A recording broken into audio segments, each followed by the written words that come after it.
What's up, mother brothers, mother flippers? I'm going to be applying the stuff which I give you in this video, this brain fart, directly after I filmed it. I just want to film it because I just want to spew what's in my head right now. We're going to be going into mental rocket science, so if you're an average idiot, then probably isn't worth even trying, wink wink. Although I'm going to simplify it as much as possible, and I'm going to start with this most simple way that I can say what's in this video, and I'm deciding to go increasingly convoluted.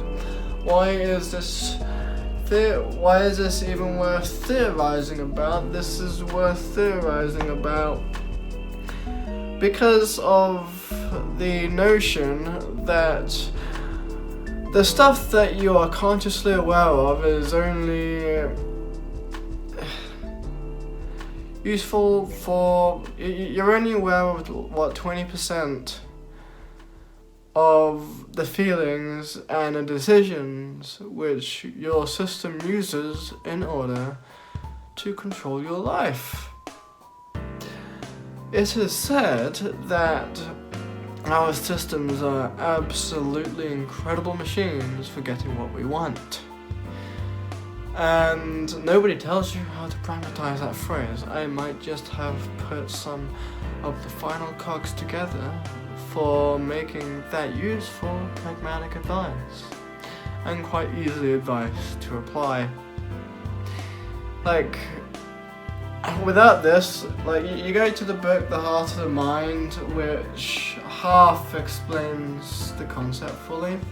Well, once you comprehend how your system works in the neurolinguistic programming way, if this theory does work, then it means that I've basically simplified all that you need to know about how to get a ton more resourcefulness out of yourself so that you can get a lot more choices and a lot more ease, a lot more flow in your life, and basically anything you want, because the theory applies to literally any meaning that you have, for which it is the best, the most efficient, the easiest, and the most fun to apply this principle on things you really enjoy doing, like passions. Why? Because otherwise you're gonna find this really damn difficult to take action on in the first place. Speaking from a guy who is uncontrollably surrounded by complainers at this point in time, like, I've got a neighbour there, both old cunts who complain and they don't want to do anything about their fucking problems, and I'm probably the only guy applying solutions here. Although there's a good community group in the Southwold Canteen, Southwold Library who love listening to me, although I'm not sure how much they're applying. Let's just play this to parkour at first, the core part of this comes from the book Heart of the Mind by Stephen Dress, who might not want to rely much on, considering that his past name was John O. Stevens, and that sounds like a bit of a scammy name. However,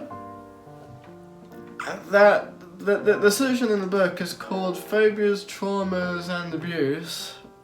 That's the chapter name. We're going to apply it, and we're going to apply the comprehension of it to make it useful, the stuff that does not involve only acute responses. And by acute I mean, say I just went and kept on sticking a thorn into your shoulder, and I did it very fast. If you, let's say you were in a light sleep trance and I went and you went,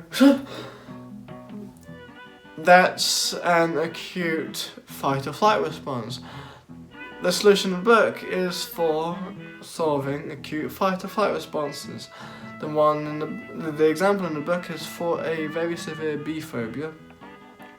However, we're not going to go through that because we want to use this for basically everything that we can imagine to either neutralize triggers or expose them or amplify them. Because we want to make life as awesome, as hilarious, and as sexy as humanly fucking possible. That's what I'm about. So the core part of this is, first of all, can you feel good for no fucking reason? If you can't feel good for no fucking reason whatsoever, in order to make the placebo response work, in order to heal yourself and make yourself feel really good, then you're in deep shit, as David Steiner tells you. Which, I can't believe that a person who talks like a scammy salesman actually works excellently well. I don't believe it. So, this works based on the assumption that most of your options and most of your choices in life are they get generated without you realizing it based on how you feel. Here's an example of that. If you have ever written yourself a horny story, then what you have likely experienced is that when you get started off writing that story, at least if you have that specific addiction, then your system is going to go haywire, using all of its creative resources to create as much options for writing the story as it can. And by feeling really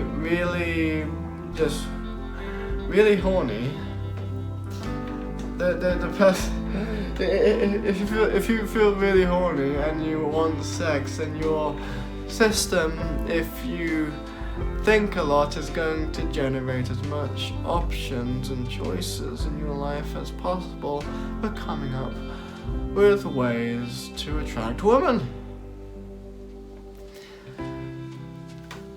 Your choices in this model, this structure of thinking, it assumes that your choices are mostly generated by what you feel like you want and how much you feel like you want it.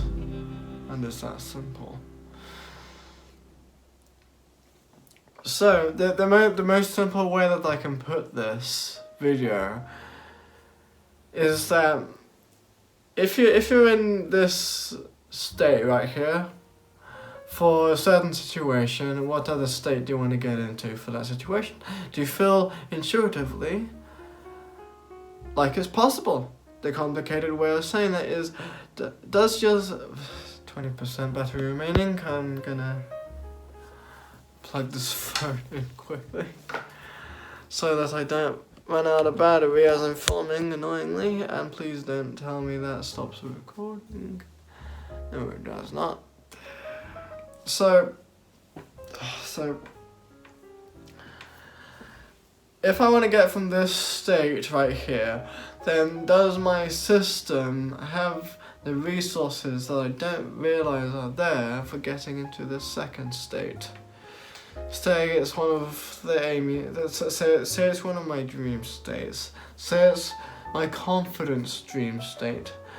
The state where I feel the most confident that I could possibly be in my dream situation. Or could it be my lovingly excited dream state, which I call Amy's dream state? Would it be my optimism dream state, which I call Sonic's dream state? Like, I have this triad of dream states, which I do Qigong with, in order to in theory, have life shown me how to get into those states again, perhaps with or without realizing it. So, the basic theory there is and we're going to apply this to parkour in a second. I believe I'm going to video edit this to be 12 minutes long and just put it on YouTube. Let's apply it to parkour right now, actually. Applying it to something that I feel really good about. If I'm in this neutral state, and I'm thinking about doing a near pitch black double side flip, I mean a near pitch black spinning. I'm not going to spin the basketballs right now. And so I'm in this neutral state, monotonous state, and I think about doing a blindfolded side flip with 2 basketballs spinning on my fingers after the promenade, because I want my dream trick. I ask my system. I ask myself, because asking yourself is asking your system. How confident can I feel in myself to do the side flip? Can I place a piece of paper down under my feet right now, and one about a meter away from me, and can I get myself to gradually and in slow motion walk into my confidence dream state, where I feel as confident as I can